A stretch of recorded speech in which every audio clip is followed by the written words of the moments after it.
There's a ad running. Hey, Chipper.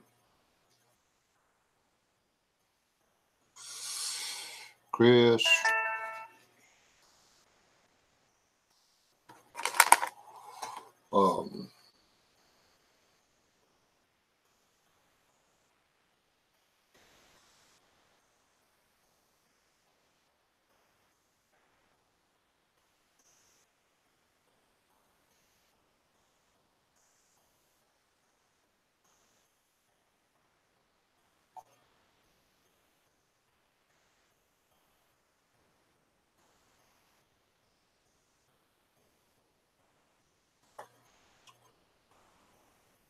Sorry, I had a text message.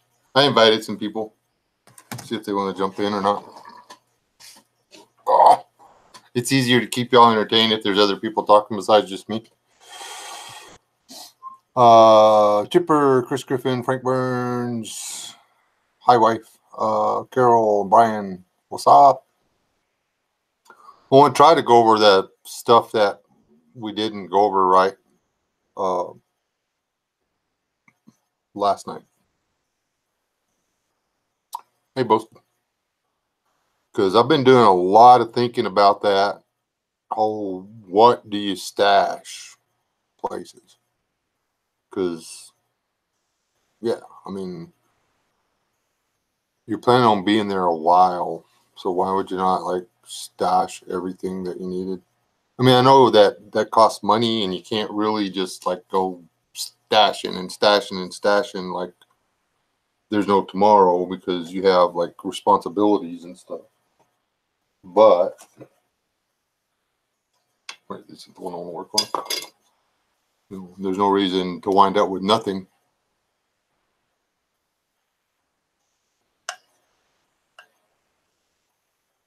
Ah, Sid's that got it.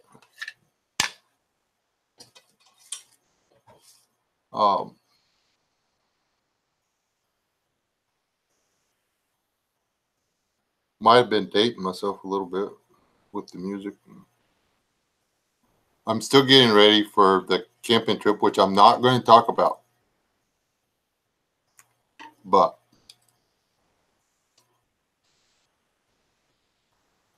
if I was going to stash stuff at a location that I knew that I was going to have to spend a lot of time at, I would stash food there. And I would stash a way to cook the food. The amount of food and the type of cooking utensils would depend on how many people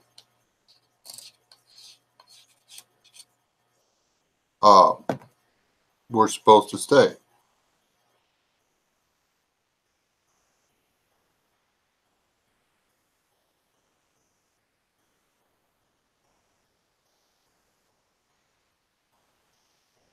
There. You know what I mean? So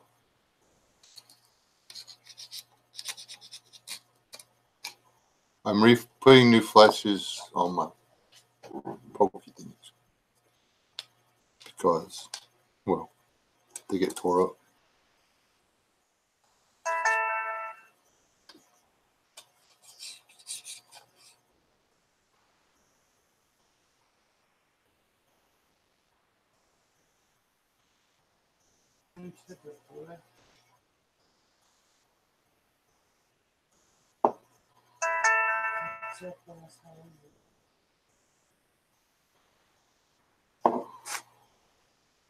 Hey, just ate. Hold on. Into the bush. Hello, into the bush. Ben, I didn't see you sneak in. Hold on, wait a minute.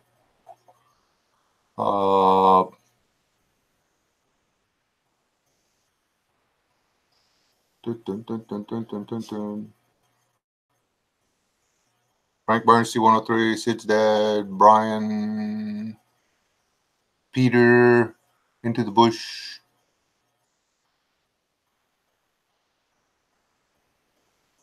I'm good. Gooderish.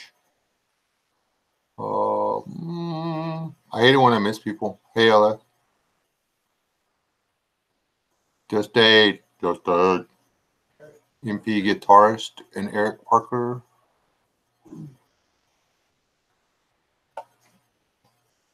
Definitely. And see, there's some debate in amongst a circle of friends as to whether or not you would store stainless steel utensils or cast iron. Um,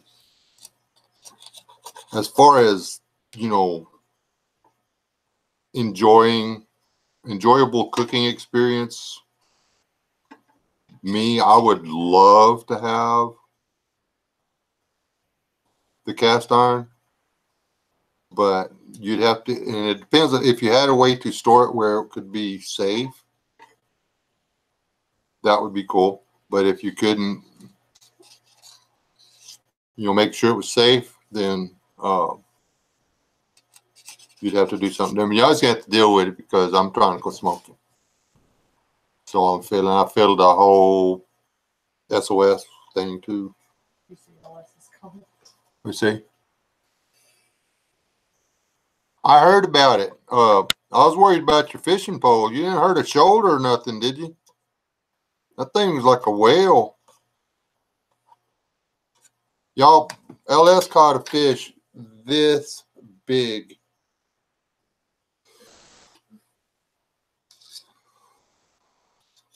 It was whooper.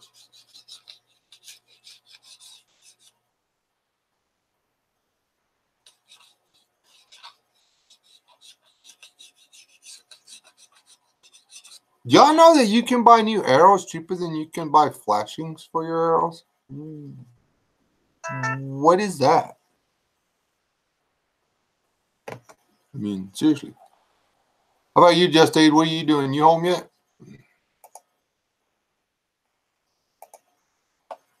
Shelter's a little sore, but I'll make it less. Thanks for the concern. Okay, I'm glad because I know how it is when you get them giant fishes.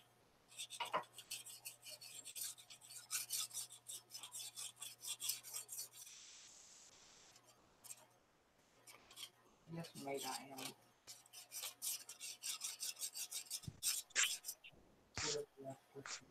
I asked me if he's home yet. You want me to send you an invite? Oh, I made it. Oh, there you go. Yeah, everybody say hello to Wayne.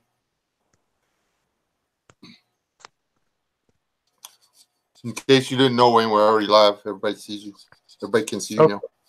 Okay, cool. Is my camera on? No, you're holding a rocket launcher. I mean, a whale. Oh, weird. I guess it doesn't work with my reverse camera on my phone. I don't know. I've never done this. Well, yeah, I did. So I did on my phone once. Ta-da! A naked arrow. Let me go find the chat real quick. You know how hard it is to find arrows long enough for a guy with really long arms? Like really hard. So, Yeah, I have long arms and it really sucks. the longest arrows I can buy are 31s, and I really need 32s. So I have to shoot short stroking. I usually make my own arrows, but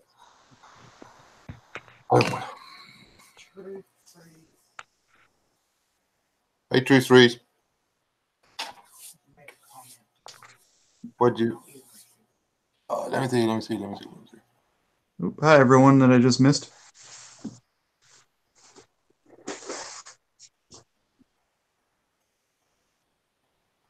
Yeah.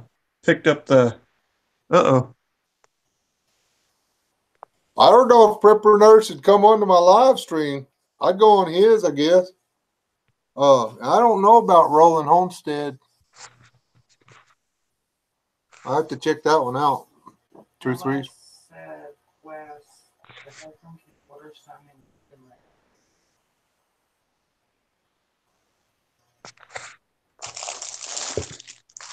Somewhat.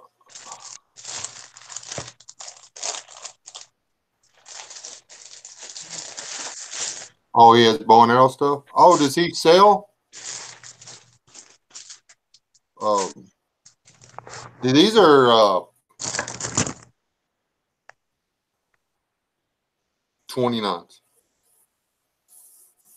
That's why they're up here. They're not getting redone. And these are, I only got 432s, and I got 3 of them because I bought them. I'm a little rough on arrows. Like I shoot in places that I can't find them. Now I got this one. This is a very special arrow. This arrow is for sticking fishes. So, it's not one of the good ones. So, just give me a break. I'm not that good at sticking fishes anyway.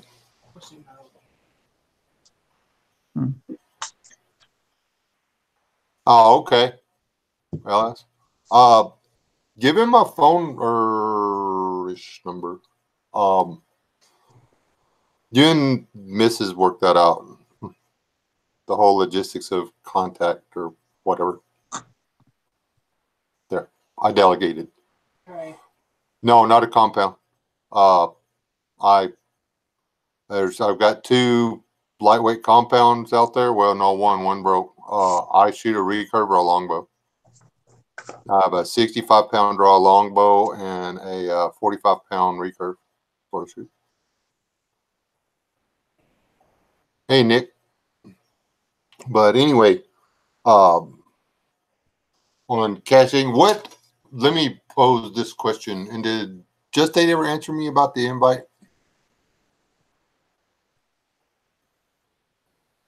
Did I miss that part?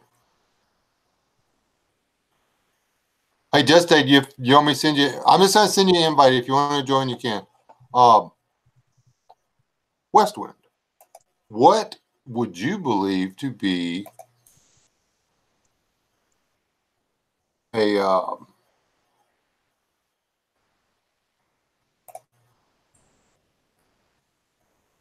good bunch of stuff to stash at an alternate, not your primary, but at an alternate bug out location if you thought you were going to have to spend an extended amount of, if there was a possibility you might have to spend an extended amount of time there? A good place to start is always with the 5 C's. And what might the 5 C's be? Cover.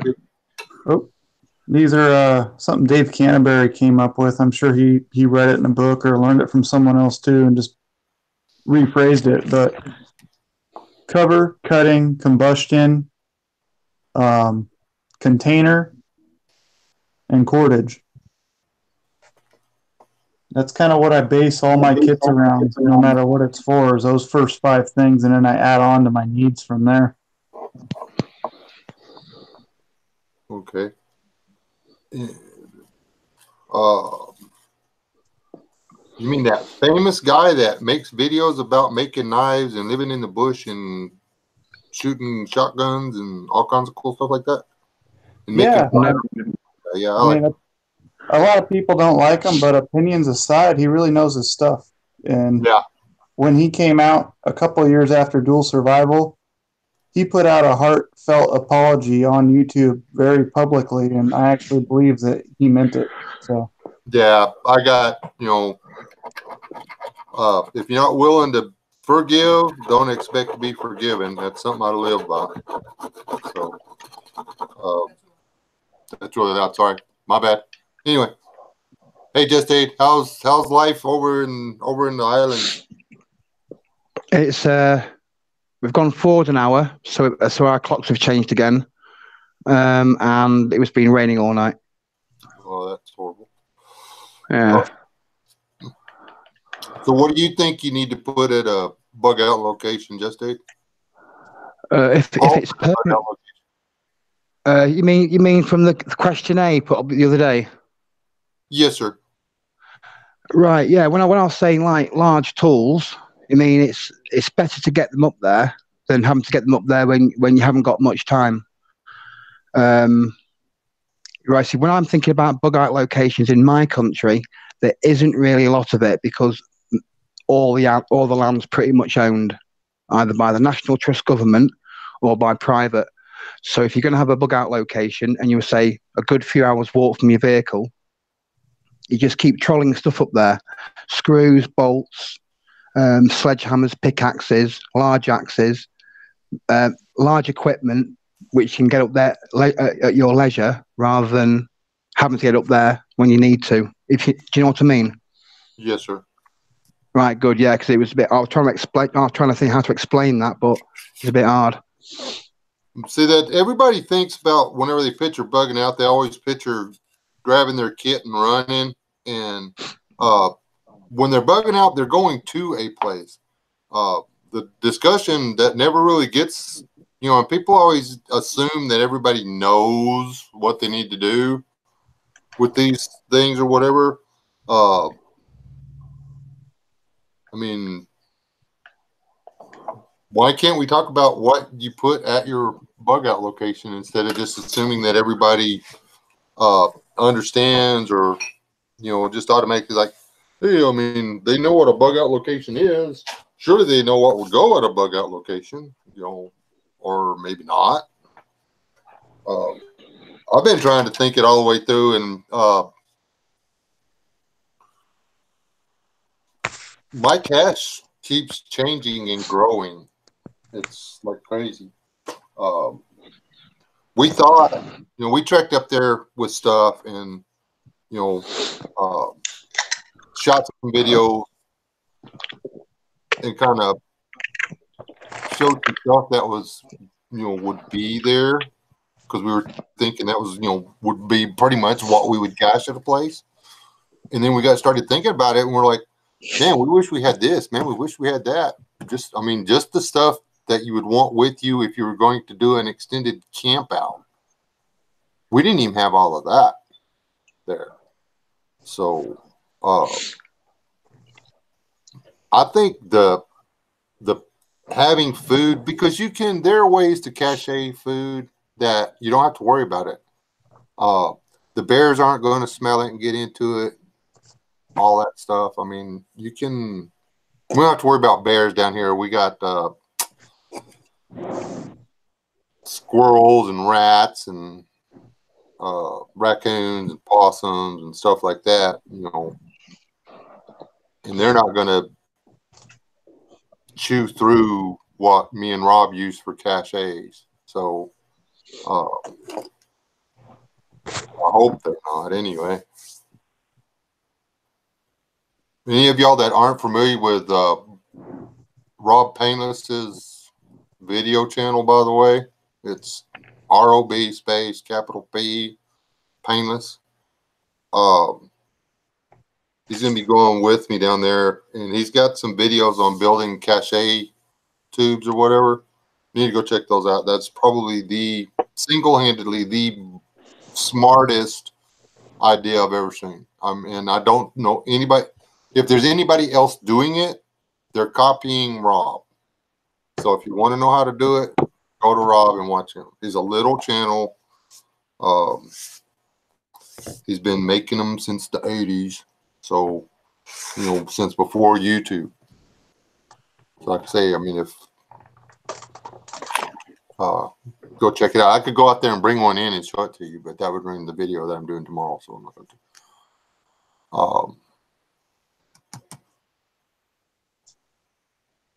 to.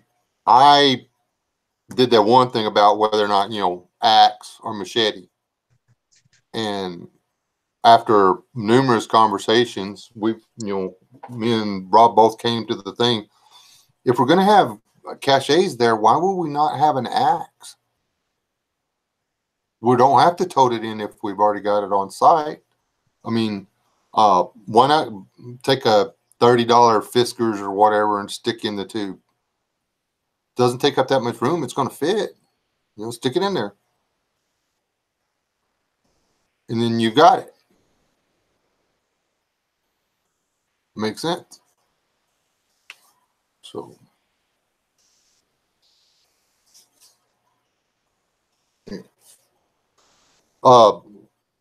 Westwind, you want to expand on the five, what the 5 C's would be for you? More specifically. Well, specifically for me, I would have at least a couple tarps for shelters. Um, depending on your location, up here, a knife, an axe, and a small pocket knife. You want to have at least 3 blades on you up here to do different tasks. If I was down in Arizona, it would be a large knife that I could do more chopping and cutting, give me some reach to keep my hands out of the spiny plants, and a shovel with a sharpened edge. Because the heat down there, you want to get, if you're going to set up a shelter down there, you want to dig below the surface a little bit, be a few degrees cooler. And so I covered cutting, combustion. Combustion is going to be, at least 3 ways to make fire. Whether you got lighters, matches, ferro rod, flint steel, magnifying glass, anything.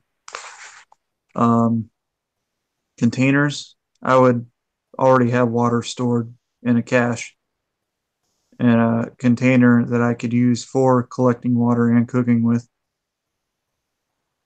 Part of cover that I already went over would be clothing, gloves, extra pair of boots, maybe.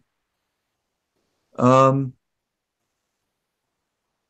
combustion, cover, container, and some kind of cordage, any type of paracord, rope, stuff you may need. And then from there, a basic set of hand tools to the fence, food, stuff to keep you alive for a while. For me, caches are going to be in case we get ran off our homestead in some sort of event and I have to temporarily relocate the family while I figure out how to get it back, rather than put up a losing fight against an overwhelming force. And see, that's the whole premise for having a secondary location. Is that you run away from first location, go to second location until you think you can go back to first location. Or in this situation that we're describing, we had to run away from A, we went to B, B fell to crap, so now we're going to C. And C we've got to establish because we know we're going to have to stay there for a length of time. Because you know that if somebody takes your plan B location, they're going to be expecting you to come back for a month or so. So you don't come back right away. They're going to be on high alert the entire time. And hopefully you're smart enough not to have all of your canned corn in one bunker, on your plan B. You've got 2 years worth of food, but you've got it in 2-month caches spread out all over your property or whatever. You don't want them to find the one storage place and have it all. Because maybe you'll get lucky and they'll find one. They'll eat all that and they think that's it, and then they move on. Boom.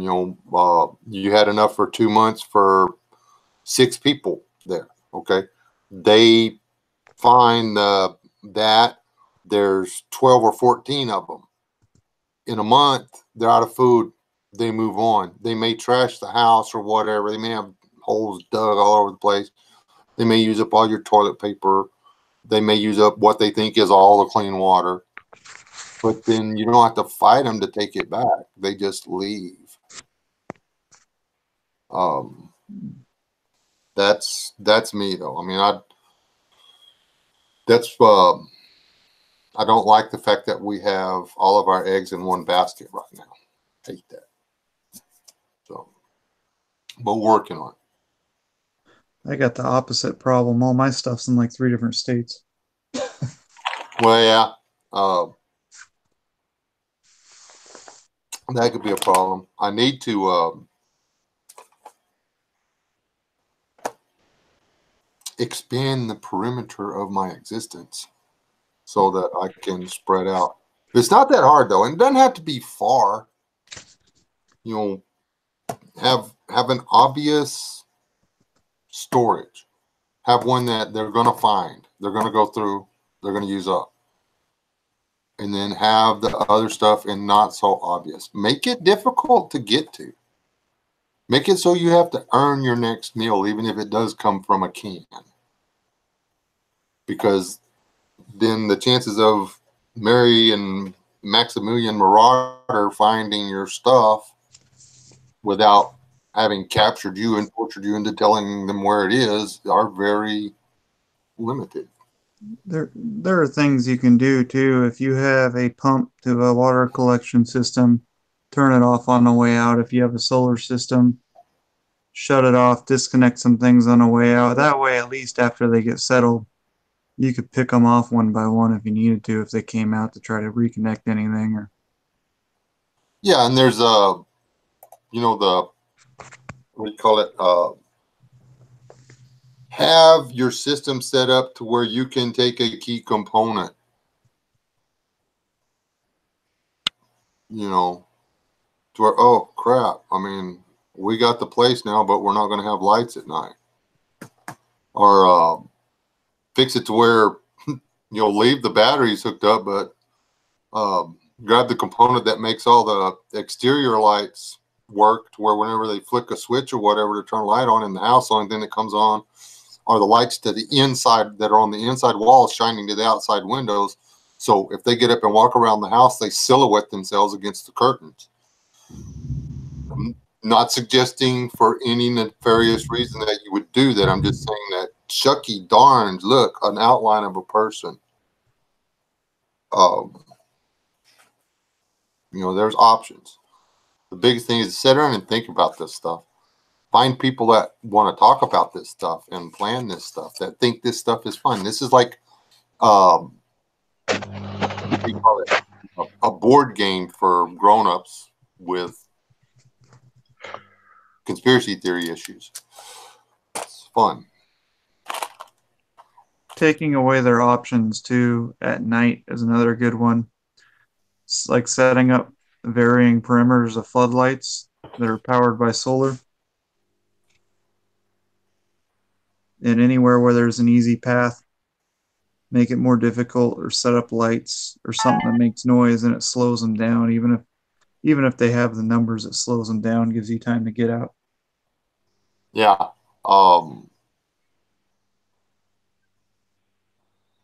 What's it? The little snap deals or whatever. Basically just a rat trap. There's nothing in it, but somebody's walking through the trees, and next thing you know, something like there's a metal click 5 feet from them. They're like, oh crap, did I just step on a mine? Am I going to die now? Can I move? And until somebody comes over there and clears the area for them, or until they locate what made the noise, they're going to freeze. You're going to be able to hear the sound from whence it came, and you're going to know where to look, and it's, you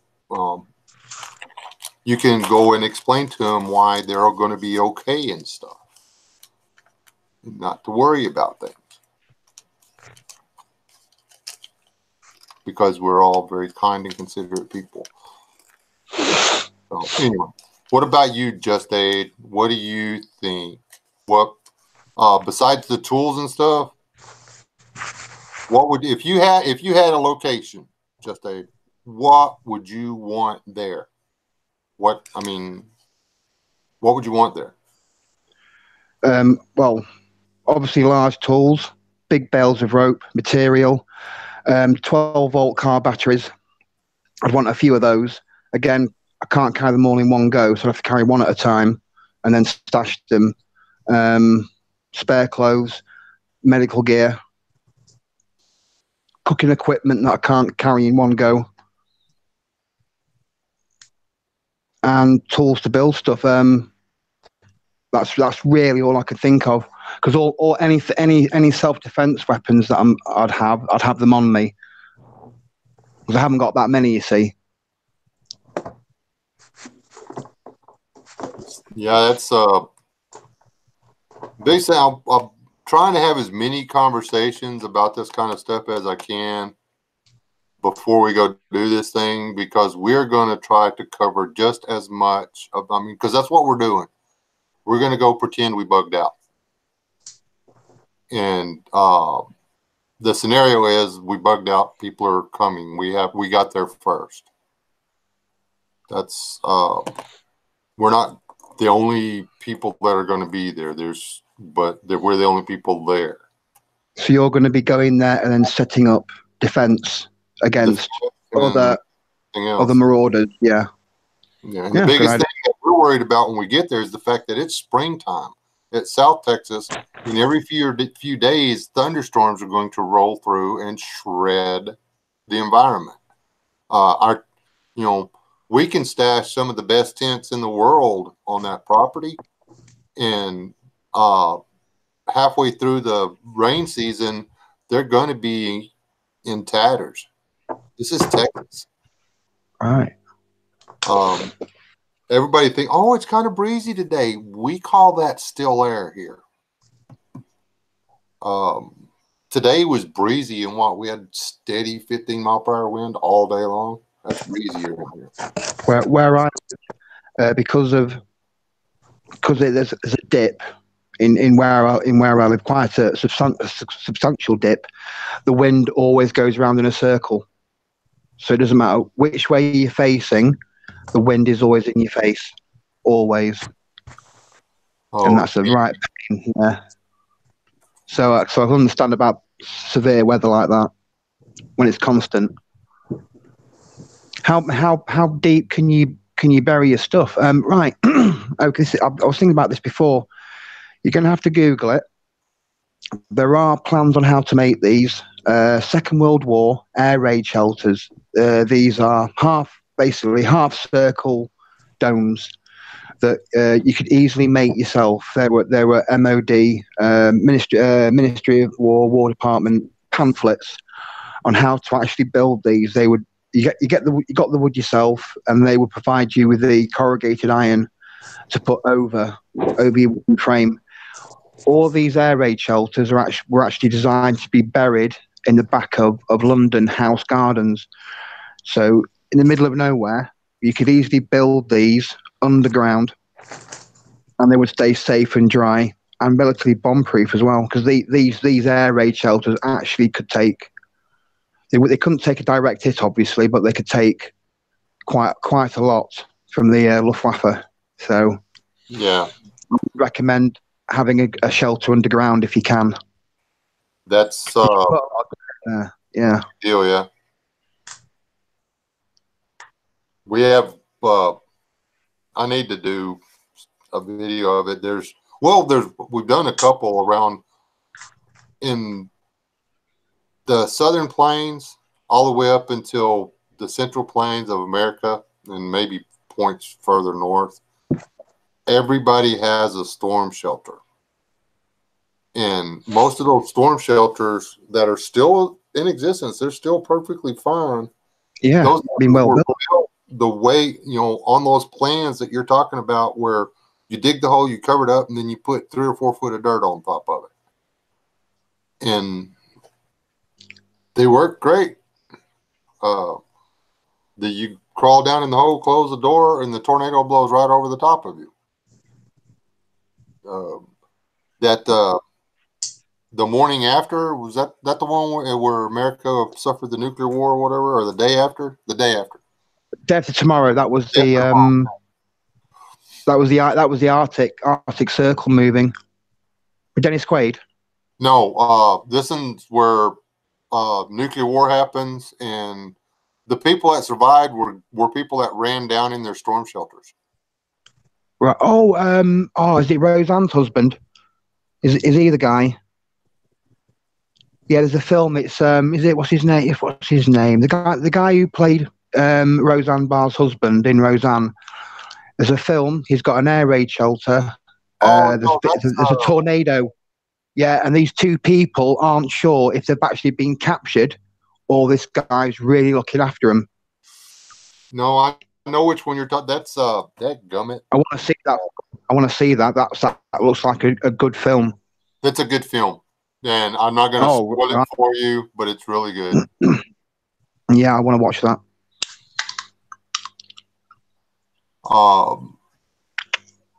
I like the concept.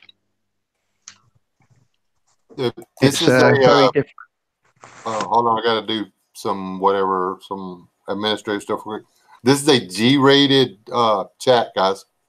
Let's keep it G-rated. My grandkid gets on here and rewatches this Family stuff. friendly. Family friendly. Be family friendly in the chat.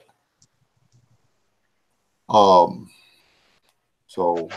he doesn't get to participate, but he does come in here and watch this and read some of this stuff. So yeah, there's a reason I don't talk politics and get all angry and irate and stuff. Yeah, I've got younger relatives that like to have a little browse now and again, you know. Cloverfield Lane, yes, that is the name of the movie he is talking about. I still the day What it's called after tomorrow. Anyway, it was done in the 80s and it was about nuclear war and yada yada yada. I do not buy into the nuclear war being unsurvivable. Yes, Japan survived. Chernobyl survived. There are people living there now at Chernobyl, apparently, according to BBC News, and they haven't died or anything yet. There was a lot of people survived Hiroshima and Nagasaki. There's people living there now, aren't there? Yeah. Hey, Dior, they're all fine. you haven't emailed me, man. Oh, is Dior's there?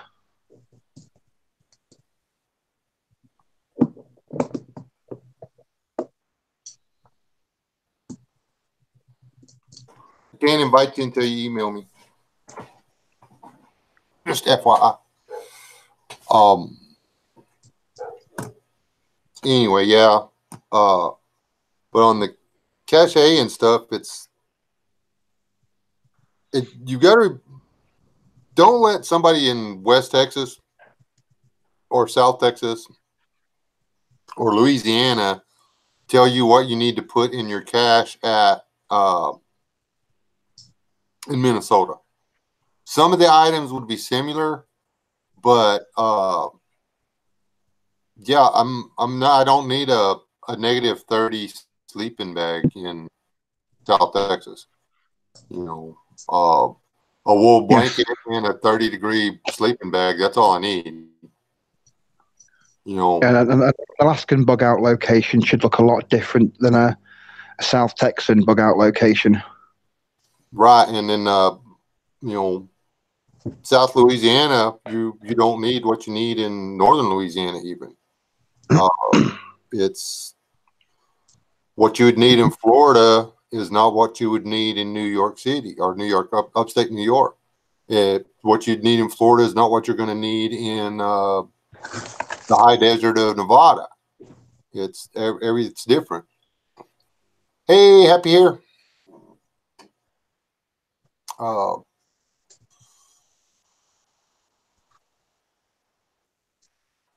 It was a horrible movie.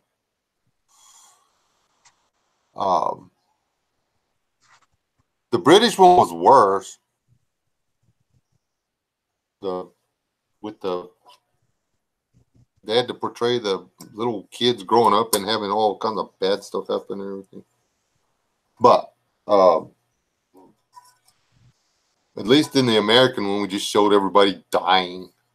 We didn't show all the next generation stuff, which is probably a lot of the truth. For any of y'all that do not recognize Hair That Is Happy, that is Happy Hair, aka the best part of Rob Painless. So,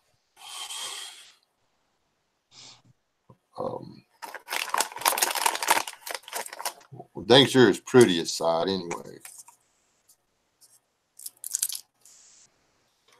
I'm not sitting here eating candy. That would be wrong.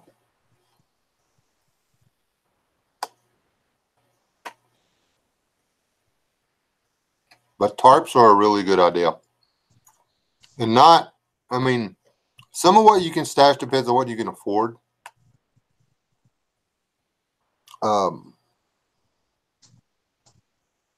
It doesn't have to be, $200 tarps or whatever.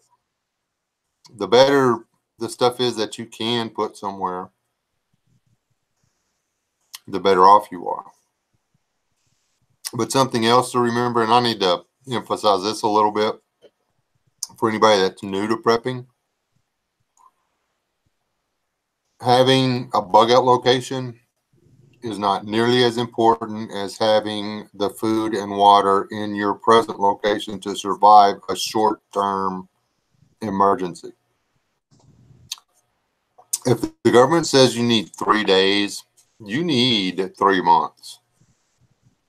If the government says you need 3 months, you need 3 years. They've already said you need 3 days. Get 3 months worth of groceries in your house. At least. It's not that hard. Doesn't have to be good groceries, it just has to be something. 2 cans of cream style corn will keep you alive for a really, 2 cans a day. It will take forever for you to starve to death. Literally a long time.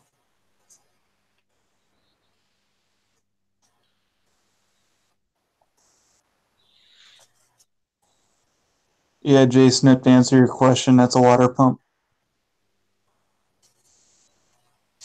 Oh yeah. His picture looks cool, huh? It's like it looks like he's holding an RPG until you blow it up. And you realize it's just a water pump. No, he doesn't have an RPG we can play with. Dang it. We'll have to make our own potato launcher. Who besides me has thought about, the mortar shells you can get when you do the fireworks? You launch them and then they make this big giant ball of fire in the sky and they sound really cool. Who besides me has considered getting some of those and just holding on to them for reasons? Trying. Hey, John, brother. All the time.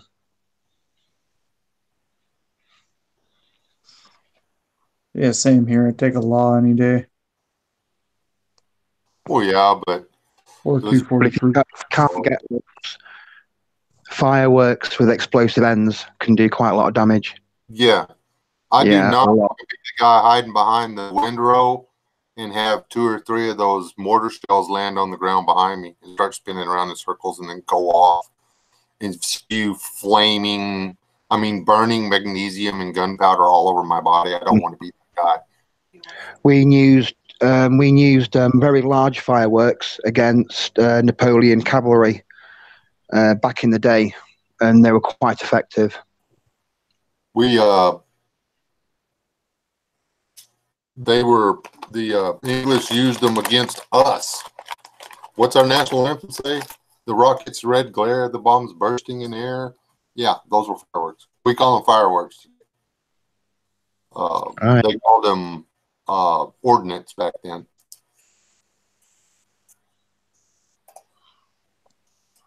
I got a quick off-topic question for you guys, if you don't mind. Go ahead. Go on, man. Any of you guys or in the chat buy Ruger handguns recently? Do you know if they test fire them? I do not know if I believe they test fire some of them. I don't think they test fire every one. They not one out of so many. I believe. I don't think the ones that they test fire they're supposed to sell as new or whatever though. I just got the gun in that I ordered a while back, and the finish on it is all scratched up, and they didn't prep the surface before they sprayed it, and it's chipping off on the front, and it's dirty on the inside. Oh wow! I would give them a call. That doesn't sound right. They could be having problems with not everybody that works at Ruger may be all that straight up. You know what I mean?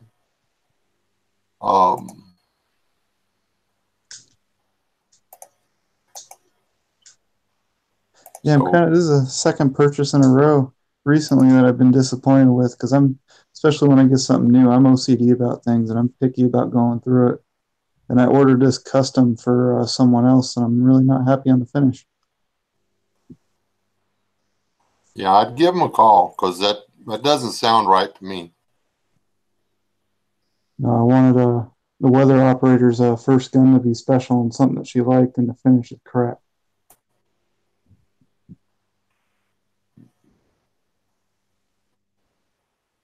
I'd ring up and find out what's going on. Yeah, I'm gonna go talk to that store. That was a store that I bought that 22 from. I ordered this at the same time, and they just threw that 22 on the shelf without going through it and cleaning it. It was so bad that the barrel was clogged. I couldn't get the bore brush through. And there's no telling where they got the work done. You said you got a special finish on it or whatever? Yeah, I ordered the ECS with the turquoise blue and silver slide, and it's like it's supposed to be like a Cerakote or something.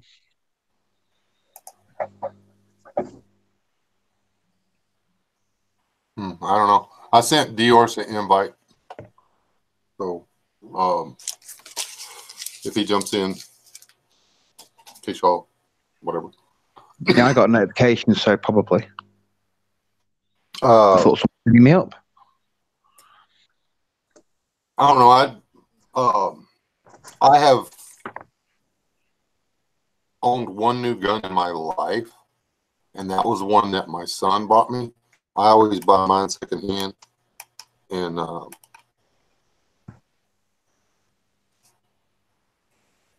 anyway, I've never had to deal with any dissatisfaction in buying a new weapon. I take that back. That 17 HMR revolver I got was brand new, and yeah, but it's fun, but it's not the most accurate handgun I've ever owned. We'll leave it at that. It's Yeah, I'm loud. gonna go. Oops, sorry. Go ahead. Oh yeah, Savage. I'm going back in there Monday morning. I've had it with that place.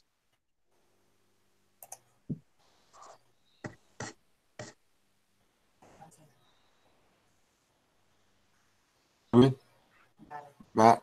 Hey, Matt and Savage and anybody else that I didn't see sneak in.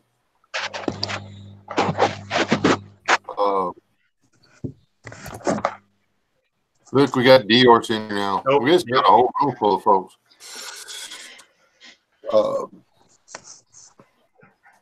For all y'all in here that come for the after show or whatever, the Dior dude, Yeah. y'all need to subscribe him now. So Hey, can you hear me okay? yes, we can hear you. I can hear you, mate. Wait, How are you? All right? what'd you say?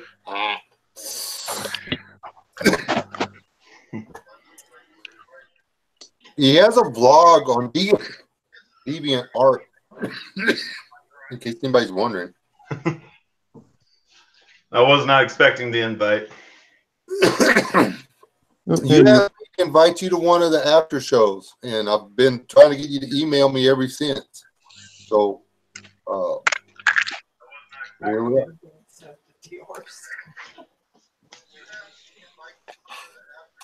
You did?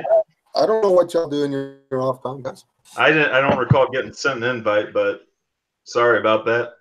No, that's the deal. I can't send you an invite until you send me an email. Oh. So, that's how that works. Either email or phone number, blah blah blah. Anyway, it's tied to Google Hangouts. Is tied to Google email, and as soon as my Google email has your email address, doesn't have to be Google, then I can Google email a Hangouts link to you via Google. It's whatever. Anyway, yeah, I had to have your email. Okay. So, Yeah, like I said, I'm new to this whole chat thing. I've only done one chat. Sorry, It was a good chat. broadcast. Yeah, not the live, the broadcast. Yeah. Say again. Like I said, I'm new to this whole broadcast thing. You know, doing a live broadcast. You know, like the after shows. Like I said, I've only done one. So, hello. Oh shoot. Yes, the 6th. The 6th is the time you do the live for me. All right. Anyway, yeah. That the one you did the other time, or what, the one you got tricked into doing, or however that worked out. I can't remember the exact story. You were sick. I think that's what happened. Yeah. Anyway, You had like stomach flu. you got to we're live, and I just got to where I could jump into the deal. As I'm saying, I'm typing, "Hi, hey, how's everybody going?" You're like, "Okay, I'm going to get off here now and kill the live stream." Like, Yeah, well, I'm sorry. I do apologize. people anyway. But anyway, okay, I've done asked these guys. Here's the topic of the deal. What would you stash at an alternate, not your bug out location, at an alternate bug out location where the intent was to stay for a long, not necessarily like years, but a longer than a few days period of time? So we talking like 6 months to possibly a year? 6 months. Well, definitely. Shoot, I don't know. I haven't really given a whole lot of thought because bugging out has never really been my go-to plan. Like, I'd rather just make my last stand here, but you know what? Let me give it some thought. All right. If I'm like coming there and I don't have anything on me, like other than the clothes on my back, I probably want to make sure I've got probably like a brand new pair of like boots, maybe a couple brand new pairs of boots. I can't remember the name of that author who wrote the book Patriots, but they brought up a good point. This one guy who happened to run across this prepper retreat, you know, though one of the things that this kid stashed away was a pair of boots, and that was one thing that he was grateful that he did do.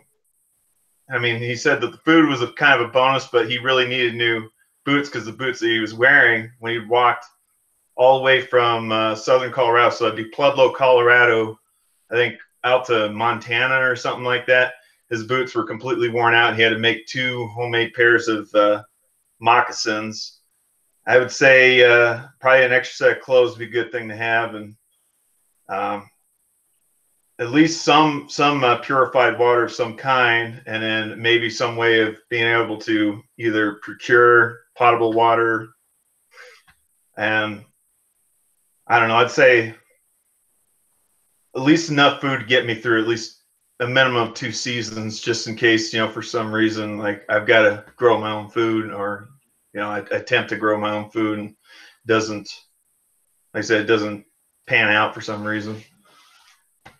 And then, of course, I need, like I said, I probably need a firearm, some ammunition. I'm of the opinion that if I'm going to have a firearm, I would like to have at least a minimum of 2,000 rounds of ammunition for that firearm and per caliper for that firearm. So I don't know. Like I said, it's kind of general. That's pretty much standardized. And that's where you have to have a lot of ammo for your weapons or whatever. Mine is more because the ammo is going to stop being made. Yeah. As opposed to having to have ammo to sustain a firefight.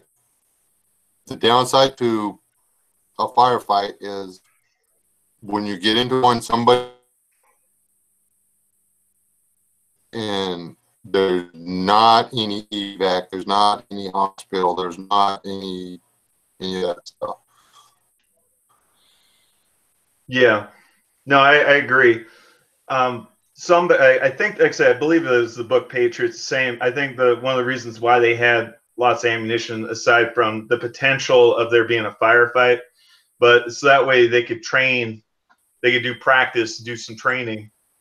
I also look at ammunition being a potential source of like a medium of exchange, a way to trade, because when this paper money becomes absolutely worthless, the ammunition will probably be worth its weight in gold.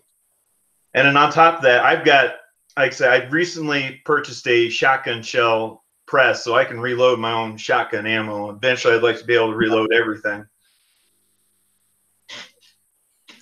Yeah, that's on my to get list is a shotgun shell.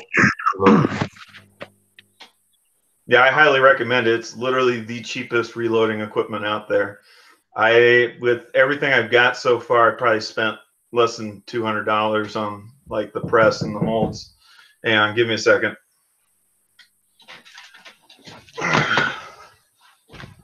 You mean to move? What kitties do you have? I've got just this one who came in my room. That's actually good. You can have her tonight if you want. Well, actually, She's give a me good Stella. boy. What's that? Give me Stella. I'll trade you Stella. You sure you want Stella? Well, I didn't have her the one night. I'm trying to. There we go. He's new to this, guys. We don't need none of that.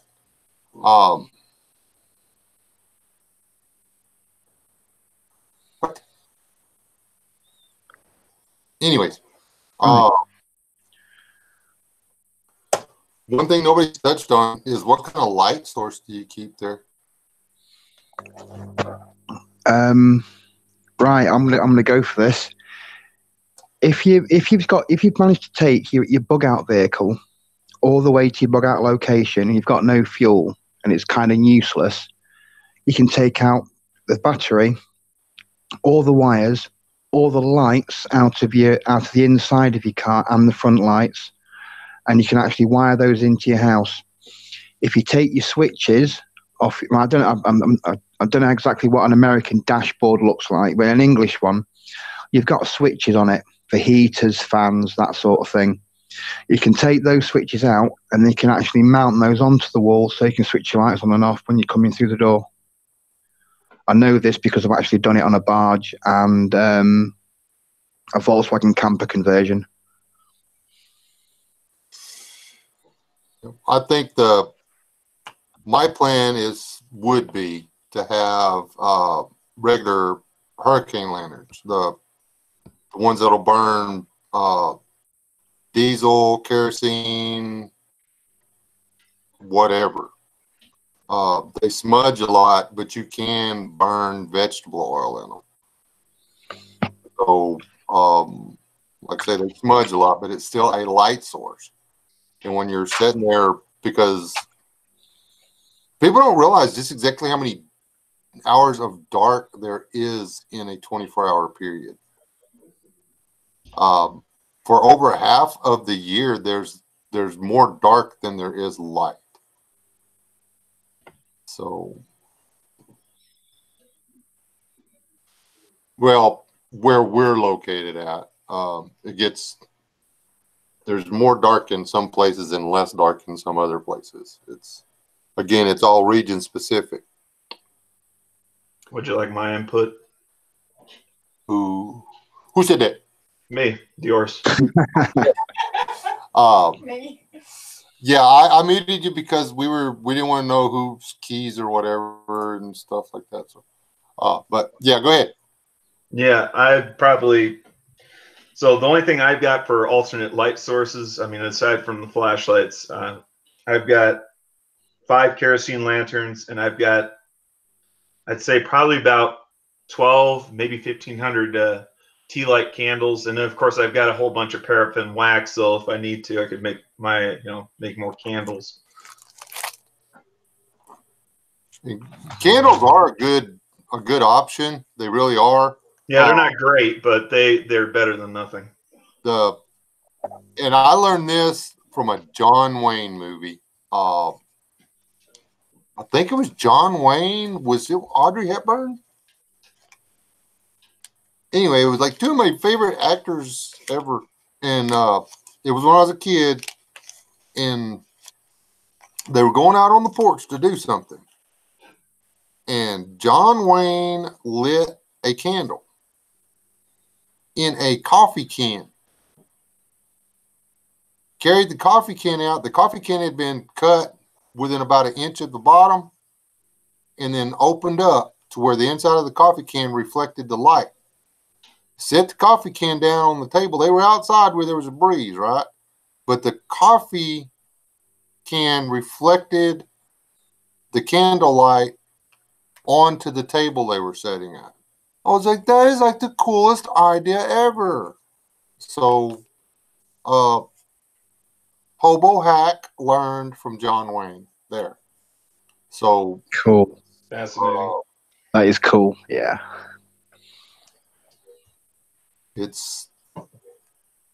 And that's something that they just did it in the movie. It's not something that was like supposed to be cool or anything, but it's because it was a movie about a time before the movie was shot. You know, it was supposedly an old time movie. I think it was supposed to be taking place in the 30s, and the movie was made in the 50s or something like that.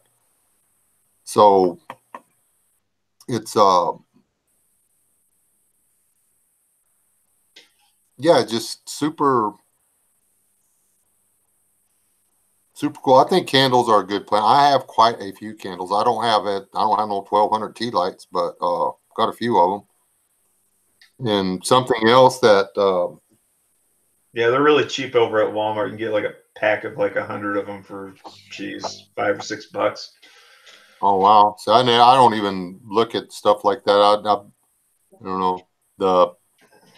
To me, they're just that annoying candle that they always light at Pizza Hut and put on the table, and you're just like, would you put that out already? But I have these. Now I can't remember what they're called. Yeah, I can't afford those Coleman lanterns. Bought a big box of the 64 crayons. Yeah, I have crayons to melt. There's that one. They work too. That amazes me. Yeah.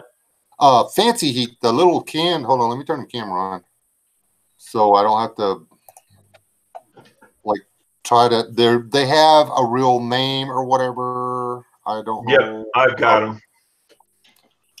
These things. Why am I not up there? Hello, camera. Pick up me or.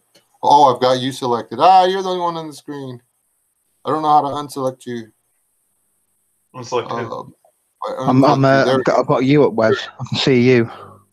All right, there we go. It's these things. You take the top off. Oh. Yeah, they are the generic version of Sterno. Sterno. Yeah. Yeah, they sell those in Millet. And you light it, but you can cheat and put like a little Vaseline on it, and it'll burn yellow instead of blue. And then you take the tricky part is getting it to work right. You take the a jar, whatever jar, wine jar, or whatever, but a clear one, and you scar it. You can scar it with a file. You can scar it with a glass cutter. You can scar it with a sharp rock. You just have to scar it in a straight line all the way around and then tap it, and the bottom will break off. It's okay if it breaks jagged as long as it'll fit inside of here. And then you set that glass over this, and it turns this into a lantern, and it actually puts out light that you can see from. Happy has a West Rock just came in. The other cash me. Cool. We were just talking about caches.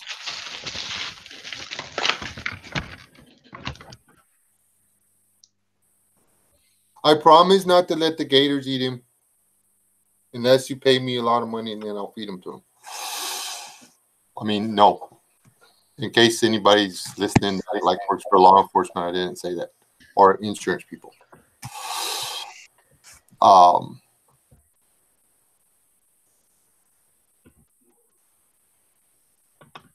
Okay, I will not let the alligators eat him. But that cougar, he can't let the cougar eat me. That's all I'm saying. I'm gonna like have little bells. I'm gonna give me a walking stick with bells and spikes on it.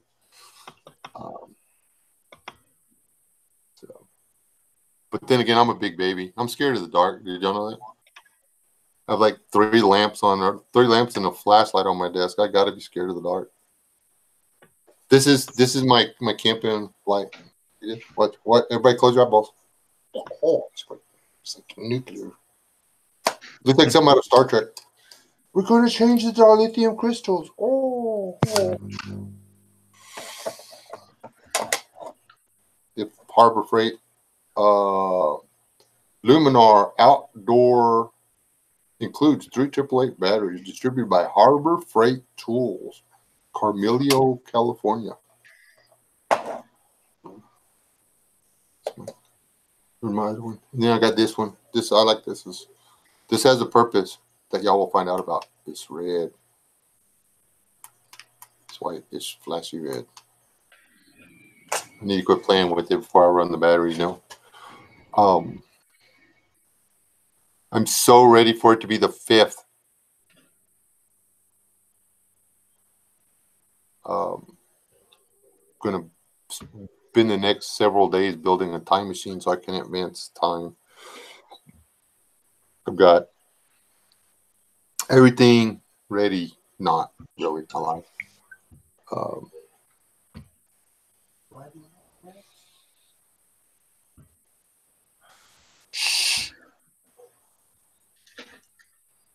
No, it's not blue.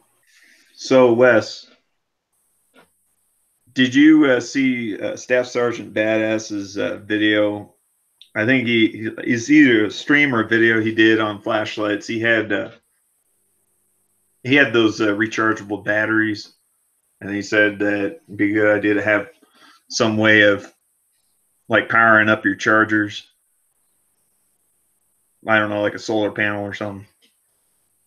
Probably. I've watched 90% of his videos. Hang on. Now I actually think that having the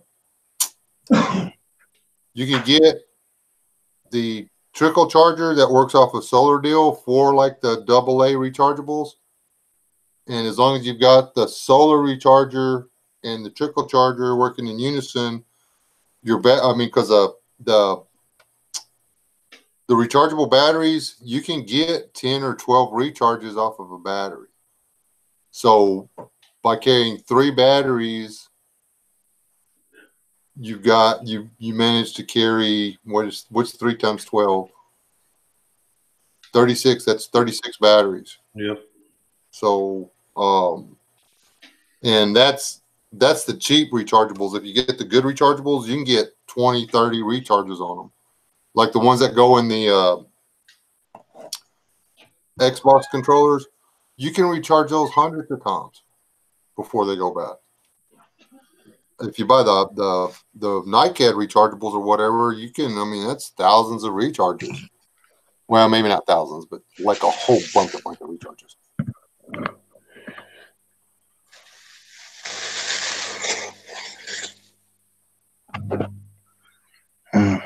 Yeah. Right, I've got one of these actually. Right, where are we? You are a exploding exclamation point. Hang on.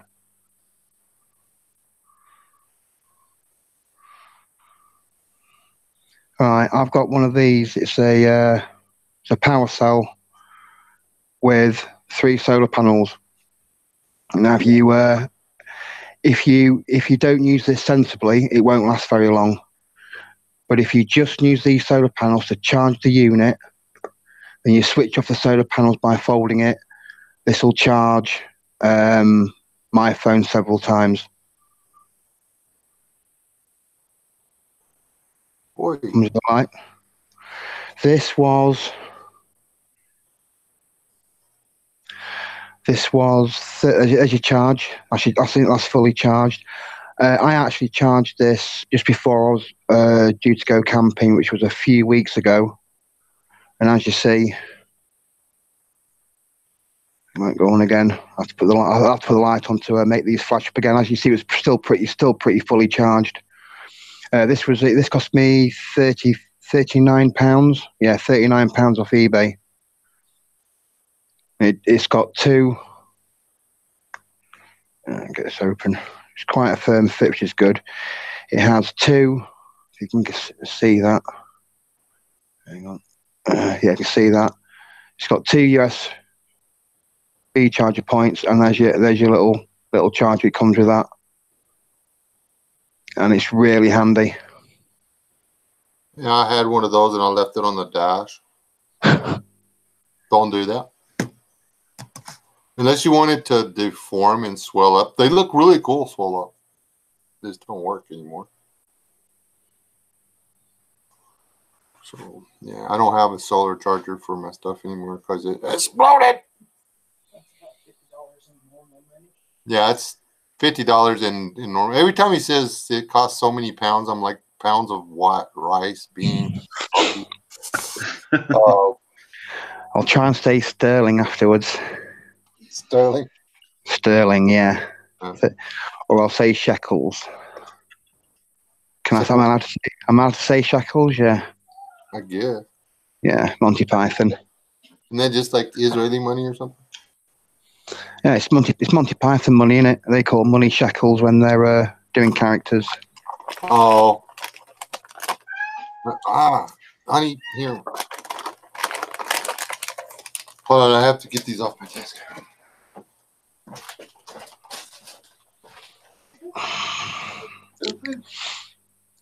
Taffy things you bought.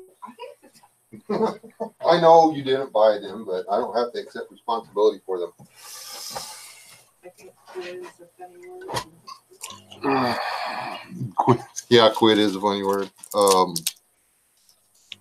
It's weird how language is so different from one side of anywhere to the other. I can tell what part of the state most people are from, the state of Texas, by the way they talk. Locally, I can pick out towns. I can tell if you grew up in Post, Texas. I can tell if you grew up in Snyder. I can tell if you grew up in La Mesa, just by the way you talk. We'll see what my dog barking at. People, y'all take care of the world. I gotta go do stuff. I'll be right back. Yeah, you take care of business there, Wes. Why don't you just buy a chupacabra or something? Raw television, love it.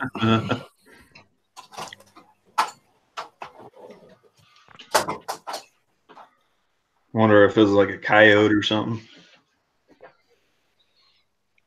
I'm just waiting for the. Waiting for some gunshots. Yeah.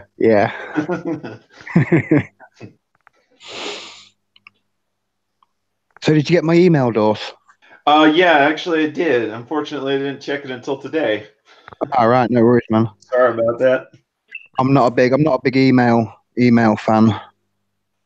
No, I just got busy. You need to do this Google Hangout, don't you? So yeah.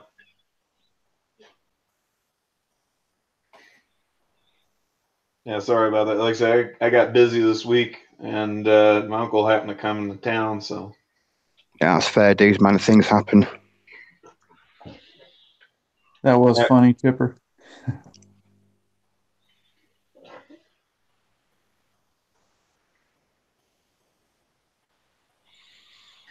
Yeah, I wish I could have got to see that.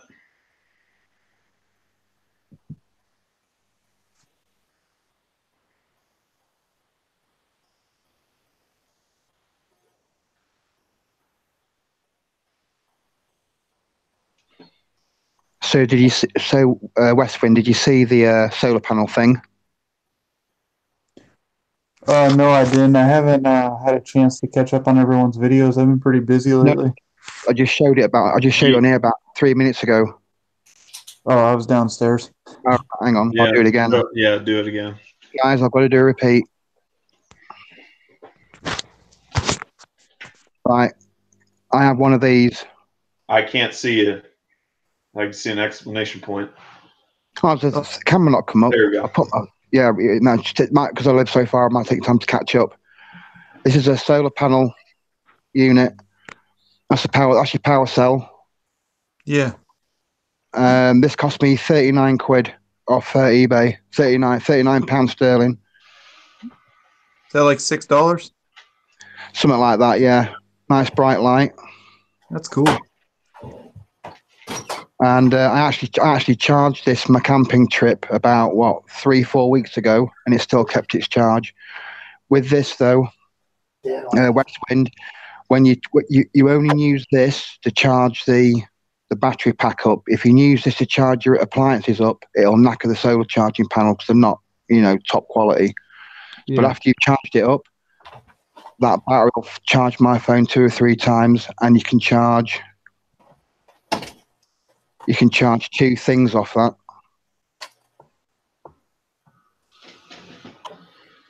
I'm gonna need something like that. Not a bad little option, and not too costly either. You just got to use it right. That's all. No, that's pretty cool.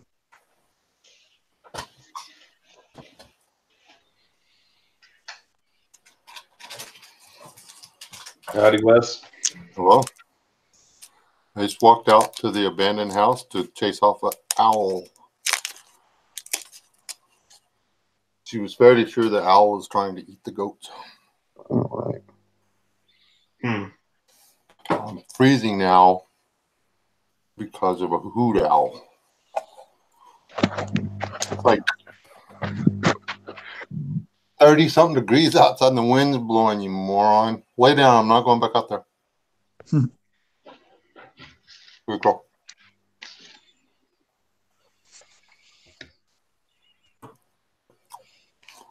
Wasn't an alligator. It was a stupid hoot owl.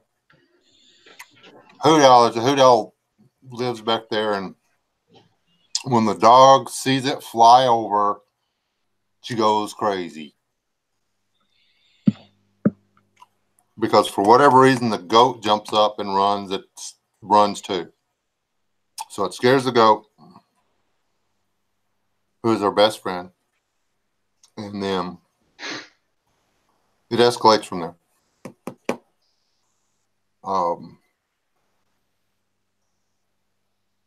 It's embarrassing, but that's my life.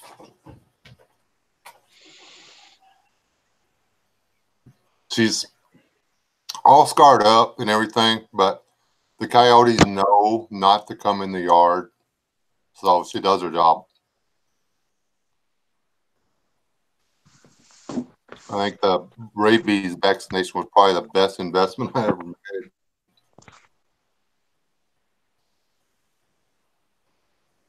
She's had both ears split. She had cuts on her shoulders, paws.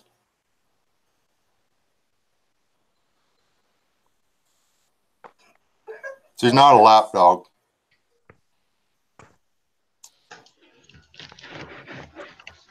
Yeah, that would. I'm that guy that when he finds an owl still flopping around on the side of the highway, I take it to the animal rescue. There's actually a bird rescue just under an hour drive. I like owls. I think they're like totally awesome. I do too. I like the Eurasian eagle owl. It's the cousin to the North American horned owl. Yep. I like owls and hawks. I did have to shoot a hawk the other day. It was a red-tailed hawk, and it was killing a hen. The hen recovered, and believe it or not, the hawk did so. I didn't shoot it much. Come here. Come up here. I'm just curious to know about those predatory birds, and you go to shoot at them. Can't you get in trouble? I mean, like some of those, aren't they protected? Like obviously the bald eagle is. The only way you can do something is under a situation like that where the hawk was actually in the process. I mean, it was down on the ground with my bird. Okay. And then I was close enough. I could have ended the hawk situation, but I just discharged the weapon really close to it, and it let go and flew off. It flew into the tree just about 20 paces away, and looked back like to see if maybe I should try again, and that's when I put a hole in the limb it was setting on. So, I try not to kill stuff like that. I got friends that if the hawk even lands close to their birds, they'll go ahead and shoot it. But if you kill all the hawks, then you wind up with too many mice. You wind up with too many mice, you wind up with too many rattlesnakes. So, yeah, there's another guy that I watched. He said that he shot, or actually, no, he didn't shoot. He was going to shoot the neighbor's dog because this dog had gotten into his chicken coop and killed 2 of his chickens. He said he didn't know which neighbor it belonged to because nobody's fast enough. But I think I'd feel the same way if I had chickens and the dog was getting into a coop. yep.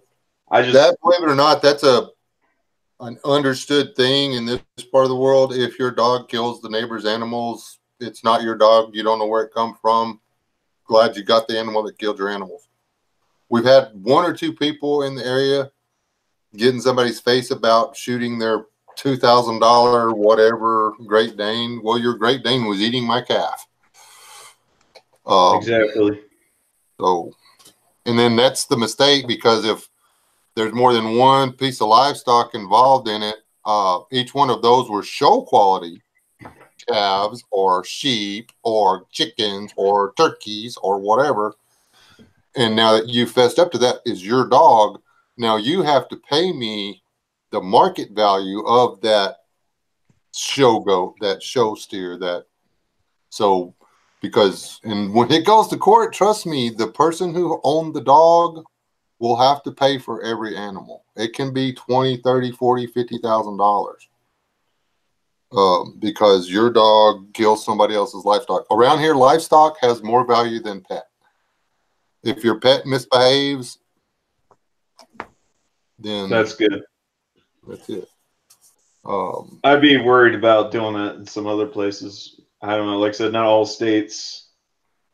Like I said, not all states would hold livestock, or I don't know. Even like the chickens, some people could argue that those are pets too. But I mean, I don't know. Like I said, some states might not hold them to the same standard, and they might try to get you, the responsible owner, in trouble for defending what's yours. It could be. I don't know what the actual. I know how it's dealt around here. So I have luckily not had to shoot any of the neighbors' animals, but I have informed the neighbors that they need to keep their animals at home. Around here, you know who's got what dog, and it was real simple to fit. My dog won't kill livestock. She won't. I won't keep a dog. If anybody wants to come break into my house and steal my stuff, go ahead. My dog will not bite you. If my dog does bite you, even though you're robbing me, I want you to let me know, because then I will put my dog down. My dog is not allowed aggression towards human beings. I will not tolerate it. That was the way I was raised. Dogs are not allowed to be aggressive. My dogs will never be aggressive to people in any way, shape. It's just I don't believe in it. A human aggressive dog is a cocked and loaded weapon laying in the floor. And each one of my children bears the scar of somebody else's. Oh, it won't hurt you unless I say it. Tell it to. Dog. Tell that to my bleeding child.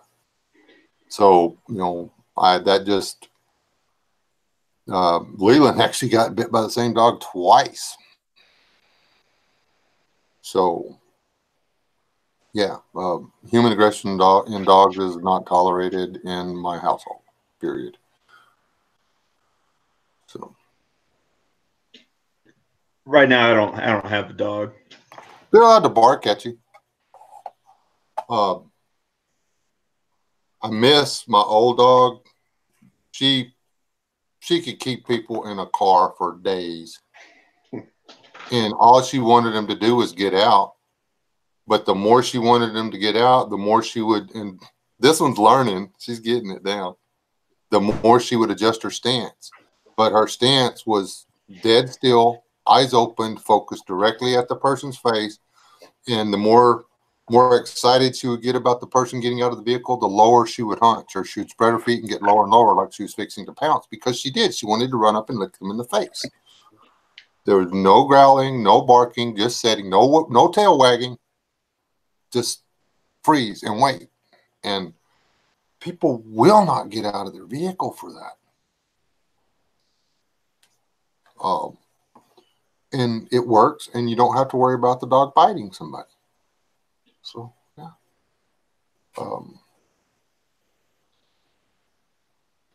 And I'm not saying that if you believe in a guard dog or a dog to protect your family or whatever, I'm not disrespecting that or saying you're wrong or anything like that. I'm saying for me specifically, I can't do it. It's just not the way I was raised.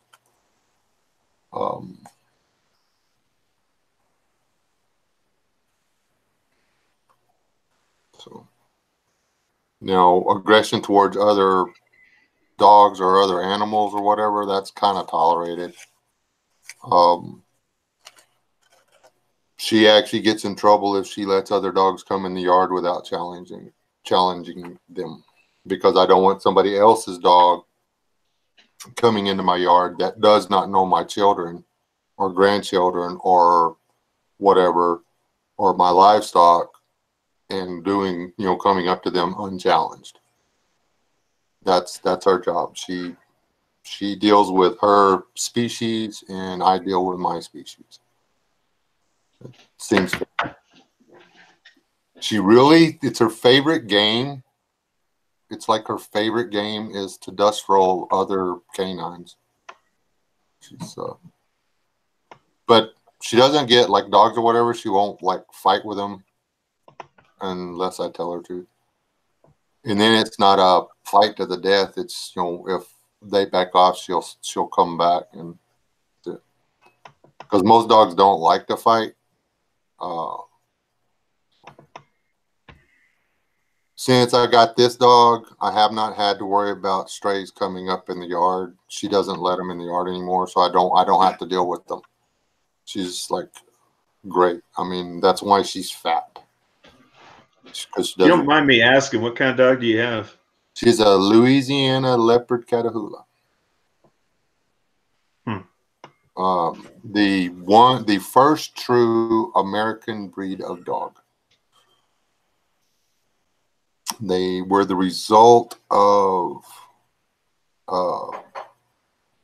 Spanish hunting dogs that were traded with the Native Indians and bred with the Native American dogs, and there you go.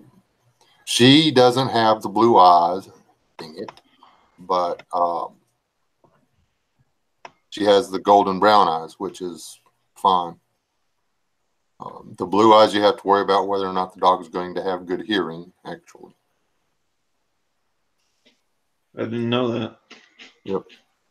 I knew Dalmatians. I know that particular breed, most of those dogs are born deaf or have really bad hearing. Yeah, that's because brother, sister, mother, cousin, uncle, daddy, breeding stuff they do. It's on there. Dalmatian's the only dog that's more interbred than the poodle. Though I have a lot of respect for the standard poodle as a hunting dog. That is like one of the most amazing hunting dogs ever. They just look funny with a haircut.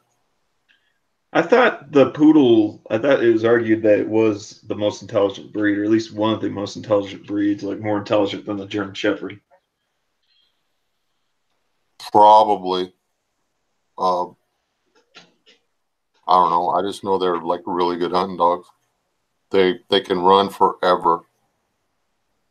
They're not really, the standards aren't really a good family dog though, because they weren't exactly like the little poodles, meh, but the standard poodle they're not, and they can be friendly dogs, but most of them don't get treated right, so they're not. They have distemperament issues. Yeah. 21. That's good for me. That's why.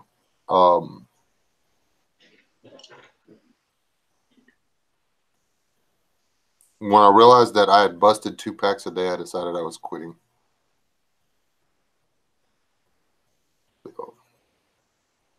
Anyways, we're not talking about dogs anymore. That is like the end of any conversation. We get started talking about dogs, everybody wants to talk about something else. So, but now West Wind's talking about it in the chat. Do you know what a standard poodle is? Or do y'all know what a standard poodle is? Chat. Is that the poodle before it gets the weird looking haircut, calling it a French poodle? No, a standard poodle is a dog the size of a German Shepherd. Oh. Yeah, they're big dog. My mom's friend used to raise them. They're like a fluffy greyhound, really, underneath that fur. Yeah, they're absolutely vicious. They are. They're freaking. They're bred to chase down pigs in ice water. Or no, were they the ones that were done for lions or whatever? No. Mastiffs, Neapolitan Mastiffs, and Cosmopolitan Mastiffs are for hunting lions. Hunting lions, that's right. And the Rottweilers are for hunting men. Rottweilers are actually bred for hunting human people. Humans and the Roman army bred them. Greyhounds. The poodles were the boar dogs. Poodles were bird dog. Well, no, the reason they kept the fur on the way they had the haircut, where they kept it on the neck and the chest and down the back or whatever, was to keep their vital organs insulated from getting out in the cold and in the wet. And the reason they trimmed the rest of it off was to reduce the weight, so the dog didn't have to carry as much weight or running or whatever. Hello, Robert and Cindy Moore.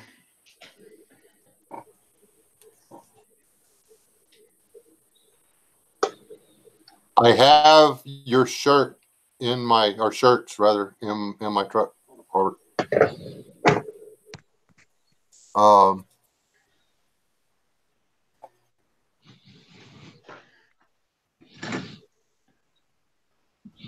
Yeah, I'm not a distruster of dogs, but no, if you want to know if the dog's a decent dog, get to know the people. Mm-hmm. So, and like in SHTF, if my dog, who's now in my chair, decided to jump on somebody that was trying to steal our goat, I wouldn't have a problem with that. But like nowadays, I just don't want that to happen.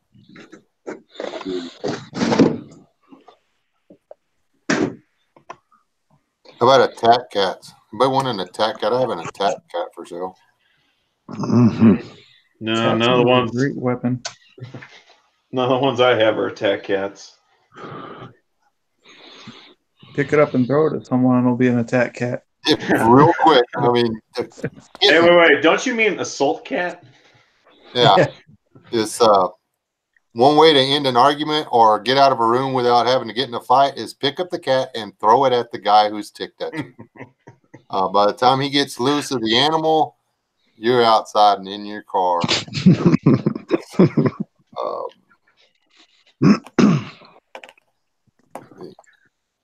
And if he hurts the cat, then he's got to worry about his girlfriend, not you. So, Ever see Boondock Saints? Yes. I must have missed something somewhere. There's a scene in the movie where they're arguing and the guy slams his hand down on a table. The gun on the table goes off and explodes his girlfriend's cat all over the wall. Oh yeah, yeah. I forgot about that. Okay. They're like, did that just happen? I think he had like a 357 or something like that. Wow. Yeah, I never thought about that, Emma. I might just use the laser, just get a whole bunch of cats. Maybe the crazy cat lady isn't so crazy after all.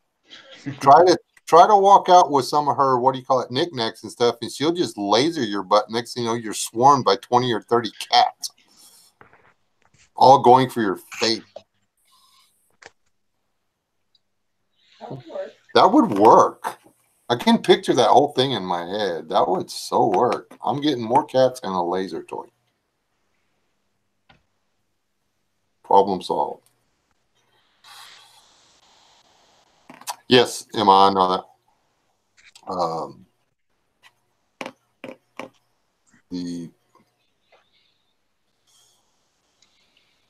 What do you call it? I've dated outside my nationality. Actually, I had a Russian girlfriend for a while.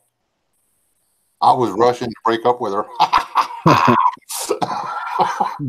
Sorry.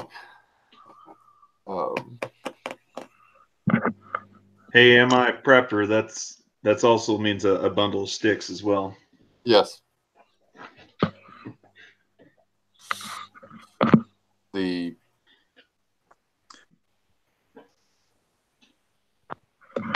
No, I do not need any cats, Happy Hair. I was just joking. Especially don't need any little black fuzzy cats that meow like every time you move. I've got four. I got 4 cats. Yeah. Jeez. What are y'all have, like 40 or something? No, that's too many. No, just 4. No, Happy. No. That would be way too many even for outdoor cats. It's fresh meat. My neighbor's cats are fresh meat. It's weird around here. Stray cats show up, and I try to pet them, and I try to put my firearm down and on the table, and it goes off, and accidents happen.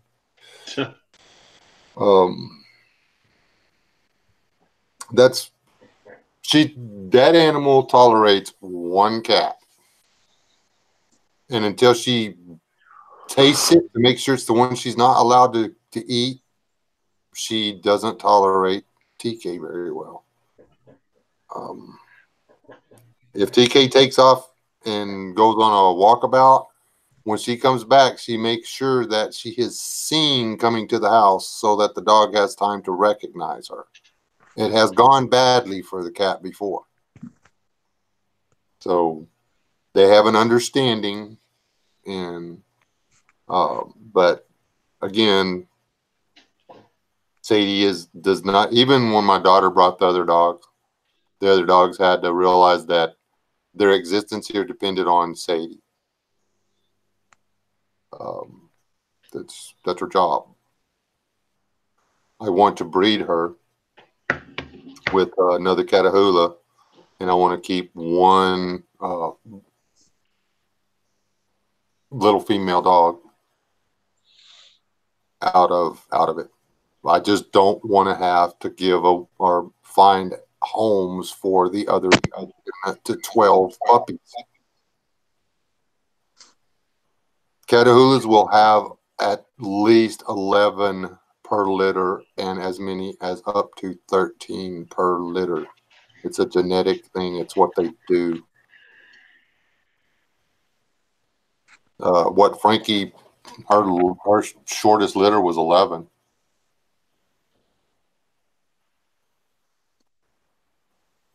If you train your cat to go outside in Michigan, you don't have to pick up turds and you don't need to deal with a litter box. They go dig a hole and crap in a neighbor's yard.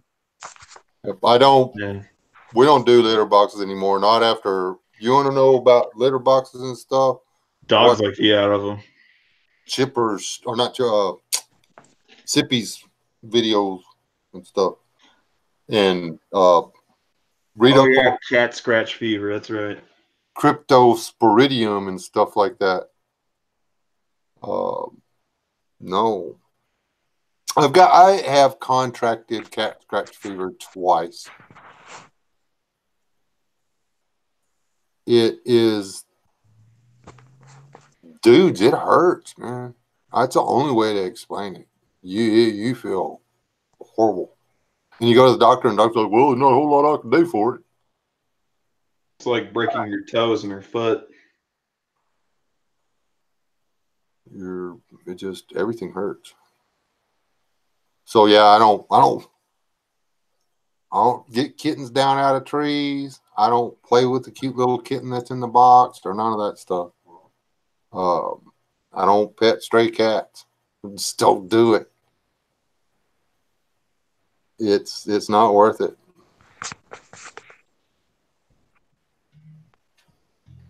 I thought cat scratch fever was a joke until I went to the doctor, and the doctor, he said, well, have you been scratched by a cat in the last week or so? I said, yeah, kitten got me. And I showed him little scratches, and he said, well, you got blah, blah, blah. I said, man, that's a joke. And he said, no, it's not a joke. It's like a real thing. It has a different name, but it's a real thing. Every time I hear cat scratch fever, I keep thinking of Ted Nugent. Yeah. Which everybody thinks that's what cat scratch fever really is. And that's not what cat scratch fever really is. So, yeah. A set of 6 new fletchings for arrows. This is like $18. I didn't know that military intelligence prepper. Sorry about that.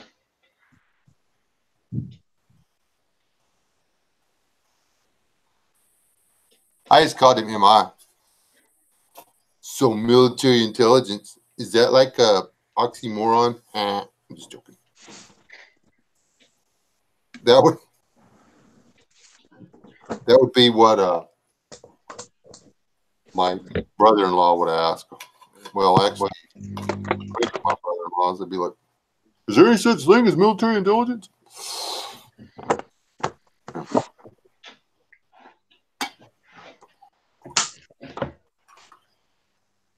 Thank you. Okay. Oh, yeah, it's I'm gonna cut this thing off. You got anything you want to say? Because I have to get up early in the morning. We got to make a 2-hour drive first thing in the morning. So at this point in time, I really don't have anything. Knowing me, I'll probably think about it as soon as you end the stream. I'll be like, darn it. Yeah. I'm usually the same. There's always, what do you call it? Creating and posting a video. Yeah. But we made the drive today, and we got shut down as soon as we got there, so we had to turn around. So we're gonna make it again tomorrow, because that's when it's rescheduled for. So anyway, I am going to get off of here. I appreciate everybody in the side chat. I appreciate everybody on the panel. Thank you. Thanks for inviting me over. Oh yeah. Thank you for the invite. Yeah. You Appreciate it more often. Because sometimes there's some stuff I come up with while I'm in the chat, and it's like I can't express it to you in text. They're just only allowed to 200 characters. You want to say stuff, but it's just too much to write down, isn't it? Yeah. Yeah. And I usually try to take notes on stuff like that so I can cover it later, and then I'll lose the notes.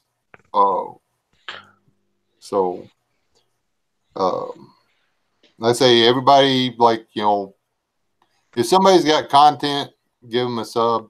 If you got a spare minute, give them a view. It's not that hard to do. Watch time is more important than thumbs up, by the way. Yes, the views is the big one, isn't it? The view time is the big one.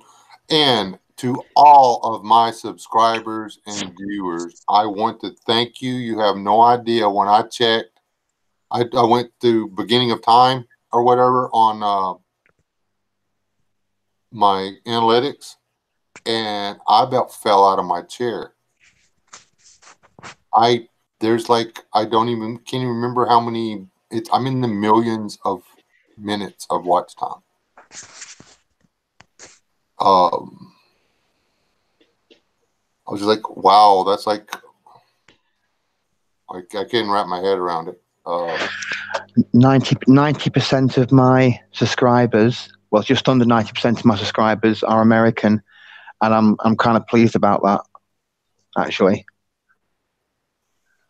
Well, like my wife says, you could make a video talking about the sun going down, and the American women are going to listen to it. So there you go.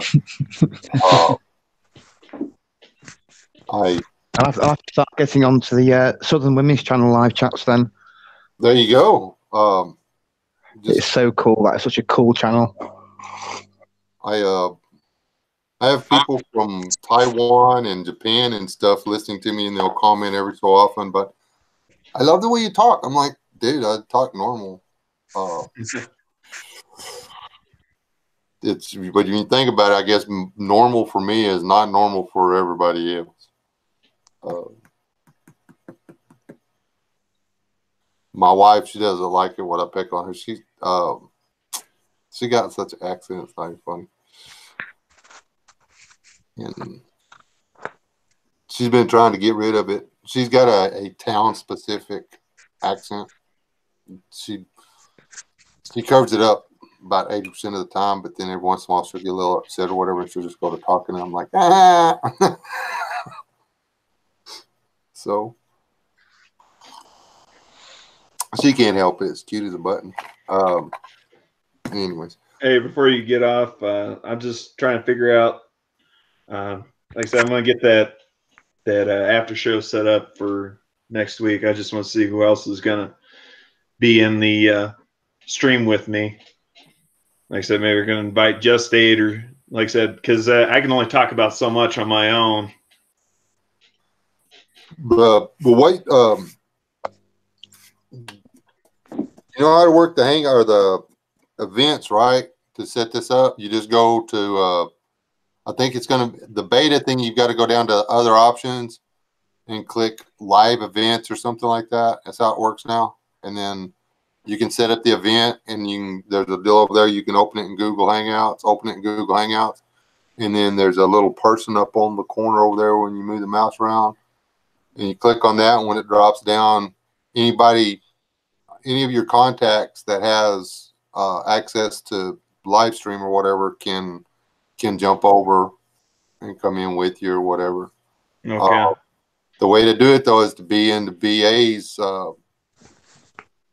chat, participate in the chat or whatever, and then just let them know towards the end or whatever that you're going to go live afterwards or whatever, and people will follow you. LS and Chipper and all them, they'll back you up. All right. Yeah, I said, I'll be glad to invite other people. I think right now all I've got is Wes and Just Aid for my email contacts.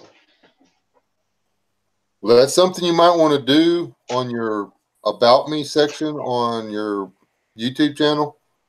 Oh, yeah, add my email. Add your email up there. That's the first place I went, and then I went and commented on a couple of your videos.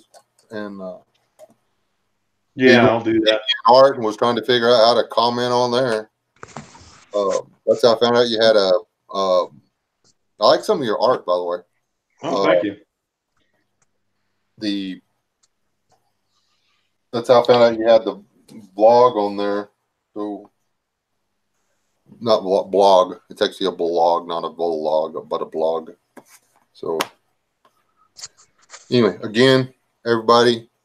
Hey, Walter, got here just in time to say goodnight. Hey, Walt. Over to watch your crawdads video next. Cool. Cool. Hey, Rob, we're getting off here. You're too slow. Love you, Good buddy. night, C103. Good night, everybody. Good night, everybody. God guys. bless y'all. Y'all stay alive. Do not die.